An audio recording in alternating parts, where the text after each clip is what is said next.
Alright guys, this is not a review. There will be no spoilers in this video, or no real spoilers. This is just my first impression of Dragon Ball Daima episode 1. And let me just get this out of the way right now. The first episode of Dragon Ball Daima is much better than I expected. Why, you might be asking? I'm gonna tell you why. This is the largest expansion of the Dragon Ball lore since the first few episodes of Dragon Ball Super. There's a lot to talk about.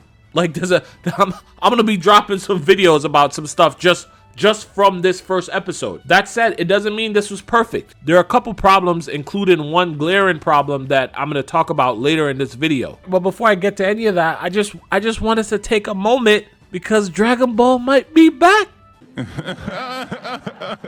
Let's get into this video. The tone of this first episode was much different than I expected. I expected something for kids, like a Dragon Ball version of Dora the Explorer with Goku running around trying to find the map or something. That's not what we got. In fact, the first half of this episode, we barely saw Goku at all. We spent the entire time in the Demon Realm, reliving the events of the Majin Buu saga from Dragon Ball Z, which it was pretty cool to see a lot of those scenes reanimated, but more importantly, meeting new and I would say interesting characters from the demon world. The biggest one being the new king of the demon world, King Goma. Now looking at this guy, you could already tell he's going to have a transformation. Like, I'm calling it, before the end of Dragon Ball Daima, we're gonna see this guy transform in some way.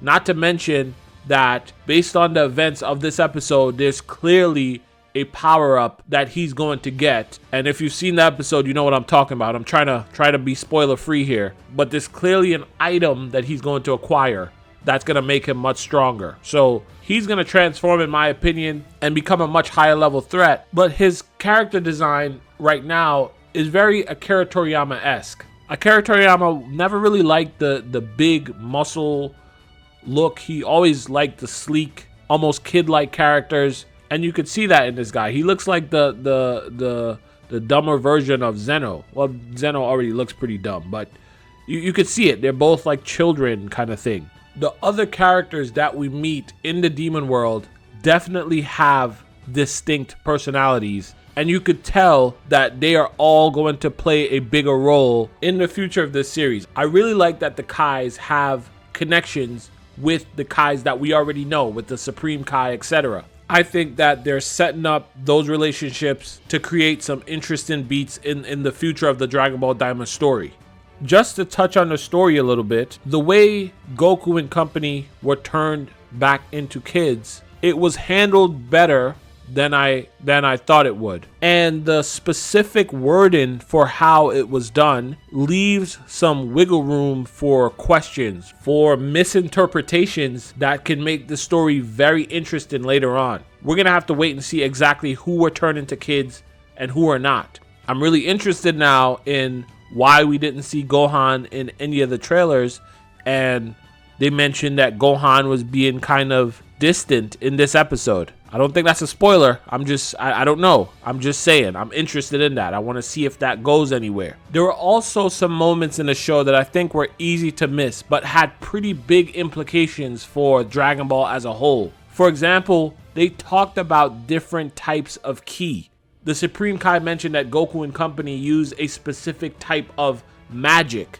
We're going to have to address that in the spoiler video, because that's a big deal. There's also a lot of new implications about where Namekians come from, and a new system you could use to identify races that originated in the demon realm. Yeah guys, there's a lot here. If you like the Dragon Ball lore, the Dragon Ball world building, if you like trying to figure out potential future threats or where the story's going, there is a lot here for you.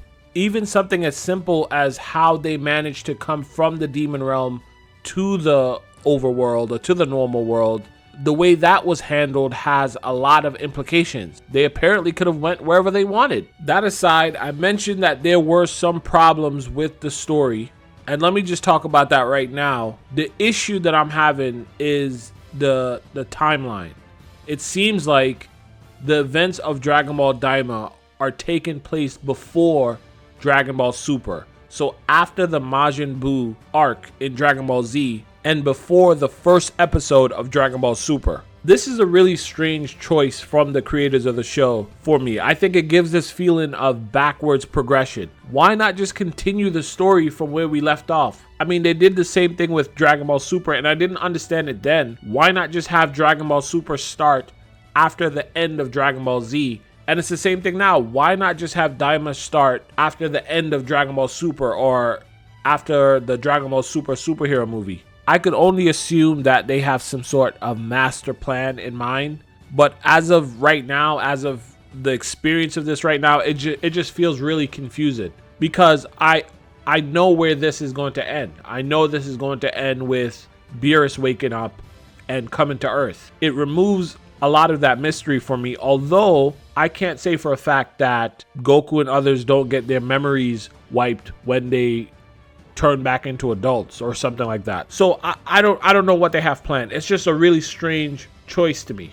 That aside, the art and overall feel from this was phenomenal in my opinion. I think it's really hard to capture the essence of a show or franchise. It's not just about having a certain type of art or story or whatever. It's a combination of everything that makes the completed product feel better than a sum of all the parts.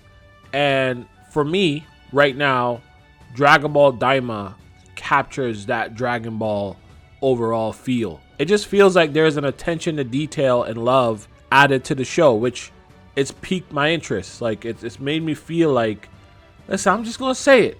I said it might be back. Dragon Ball is back. Dragon Ball is back. Like, I'm going to be watching Daima, and short of them really dropping the ball, I don't see how Dragon Ball is not back. They've already done a lot in this first episode. Usually I would ask you guys to tell me your opinion, and you know, if you guys wanted me to cover it, I'll cover it. But I'm going to cover this because I like it. I'm enjoying it. I enjoyed the first episode. I'm interested in seeing where it's going. It's Dragon Ball, and it's the last sort of active addition to Dragon Ball from Akira Toriyama. So we're gonna see where it goes. 20 episodes, about 4 months or so.